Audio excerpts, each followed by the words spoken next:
ओम शांति। धनतेरस वाले दिन बहुत सारे लोग अलग अलग तरीके से पूजा करते हैं। धनतेरस को बहुत महान माना जाता है। कहते हैं इस दिन हमें कोई ना कोई बर्तन लेना चाहिए, सोना चांदी लेना चाहिए। बहुत सारे लोग खरीदते भी हैं। कई चांदी के सिक्के खरीदते हैं तो कई सोने के सिक्के खरीदते हैं, कई बर्तन खरीदते हैं। क्या इनसे धन, हम जो भी कर रहे हैं, क्या उसमें बरकत हो सकती है?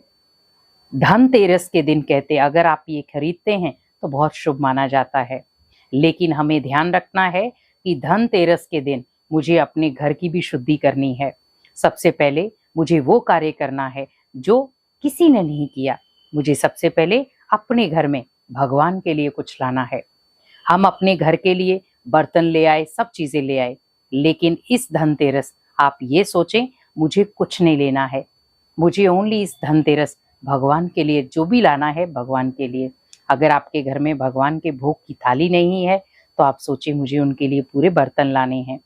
तो जब हम ऐसी ऐसी चीजें करते हैं तो भगवान भी खुश होते हैं और उसके साथ साथ आपके धन में वो दुआएं भी मिक्स कर देता है। तो हम धन की पूजा करते हैं, लेकिन अगर वही धन हम शराब पीने में लगा रहे हैं, वही धन जुआ खेलने में लगा रहे हैं, वही धन किसी को दुख देने में लगा रहे हैं, फिर उस धन की आप पूजा कैसे कर सकते हैं?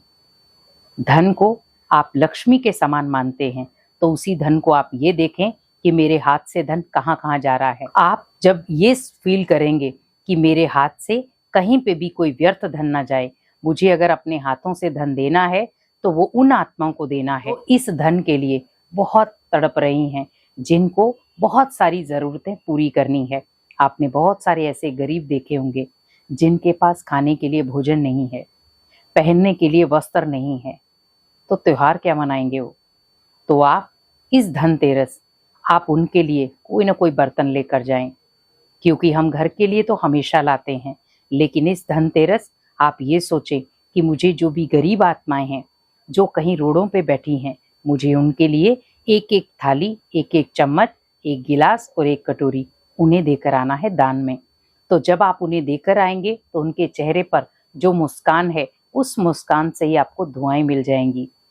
तो धनतेरस पे हम सोना चांदी ना लेकर हमें ये ध्यान रखना है कि मुझे उन गरीब आत्माओं की मदद करनी है जो हाथों में भोजन लेते हैं। कई अखबारों पे भोजन करते हैं और कई तो ऐसे ही कर लेते हैं। हम ऐसा क्यों करें?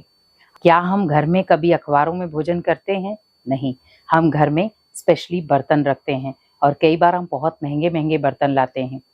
लेकिन क्या मैं उन आत्माओं के लिए बर्तन भी क्या मैं उन आत्माओं को बर्तन भी दान में नहीं दे सकता? तो आप बिल्कुल निस्वार्थ भावना की सेवा करें। आप किसी को ना देखें कि कोई करे तो मैं करूं, नहीं, मुझे किसी से मदद की जरूरत नहीं है, लेकिन जो धन मैंने अपने घर में इस चीज के लिए लाना था, वही धन मैंने गरीब आत्माओं की मदद के लिए दे दिया। तो ये होगा सच्चा धनतेरस, क्योंकि धनतेरस पे हम कुछ ना कुछ खरीदारी करते हैं, लेकिन हमें खरीदारी वो करनी है जो दान के अकॉर्डिंग हो और वही दान पुण्य बन जाए। हमने दान बहुत प्रकार का दिया, लेकिन इस धनतेरस आप इस तरीके का दान करके देखें। अगर आपने ये एक बार ये दान कर दिया तो आप हमेशा याद रखेंगे कि मेरी वजह से आज भगवान ने मुझे इतना काबिल बनाया कि मैं इन आत्माओं को ये चीजें दे पाया। अगर आप धन बर्तन नहीं दे सकते तो आप उनके लिए कोई ना कोई वस्त्र ले जाएं, और अगर आप वस्त्र भी नहीं दे सकते लेकिन आप सोच रहे हैं कि मुझे उन्हें कुछ ना कुछ तो देना है, तो आप इस धनतेरस उनके लिए कोई ऐसी सौगात दें जो भले छोटी भी हो, सस्ती भी हो, लेकिन उनको खुशी देने वाली हो। क्योंकि हम कुछ ना कुछ तो खरीदारी करते हैं, स्पेशली हम बाजार में जाते हैं कुछ ना कुछ लेने के लिए, और वो भी आत्माएं सोचती हैं कि ये हमारे पास आएंगे। आप भी उनके पास जाएं, बड़े प्यार से उनसे आशीर्वाद लें, बड़े प्यार से आप उनका मुंह मीठा कराएं और उनको सौगात देकर आएं। लेकिन मैं ये जरूर कहूंगी कि आप जो भी दान करें थोड़ा सभ्यता के साथ करें, जो भी दान करें सतर्कता के साथ करें, क्योंकि बहुत सारे ऐसे लोग भी होते हैं जो दान को मिसयूज करते हैं। आप जो देकर जाते हैं वो बेच देते हैं, तो आप उनसे थोड़ा सतर्क रहें। आप दान वैसा करें जो किसी को वो बेच ना पाए। अगर आप सोच रहे हैं कि मेरे पास तो इतने पैसे नहीं है जिससे मैं किसी को दान दे पाऊं या मिठाई खिला पाऊं, तो आप फ्रूट ले जाएं और सबको खिला दें। तो एक एक पीस भी अगर आप फ्रूट का खिला देंगे तो यही मानी जाएगी सच्ची दीपावली। और इस धनतेरस जब आप किसी को बर्तनों का दान दें, कपड़ों का दान दें, तो आप हमेशा याद रखें कि भगवान मेरे हाथ हमेशा आप खुले रखना, ताकि मैं अनेक आत्माओं की सेवा कर सकूं। क्योंकि जब आप अनेक आत्माओं की सेवा करते हैं तो इन हाथों में बल भर जाता है और इसी धन में बरकत आ जाती है। तो आप जो संकल्प रचते हैं कि मुझे इन आत्माओं की मदद करनी है, तो भगवान भी आपका मददगार बन जाता है और वो भी आपकी मदद के लिए हमेशा तैयार रहता है कि इस बच्चे का संकल्प है, मुझे ये करना है, तो मैं इस संकल्प को पूरा करूंगा। तो क्यों ना हम भी हमेशा महादानी बने। हमें दानी नहीं, महादानी बनना है।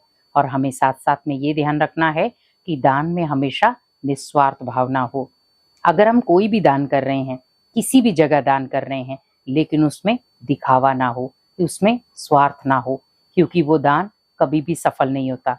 दान वही सफल होता है जिसमें निस्वार्थ भावना होती है, जिसमें हमेशा एक अपनेपन की भावना होती है, एक मदद और सहयोग की भावना होती है। तो इस धनतेरस आप इस एक विधि को अपनाएं और अपने जीवन में ढेर सारी खुशियां लाएं, क्योंकि यही खुशियां आपके जीवन का सुरक्षा कवच बन जाएंगी। तो इस धनतेरस इस विधि को जरूर अपनाएं। ओम शांति।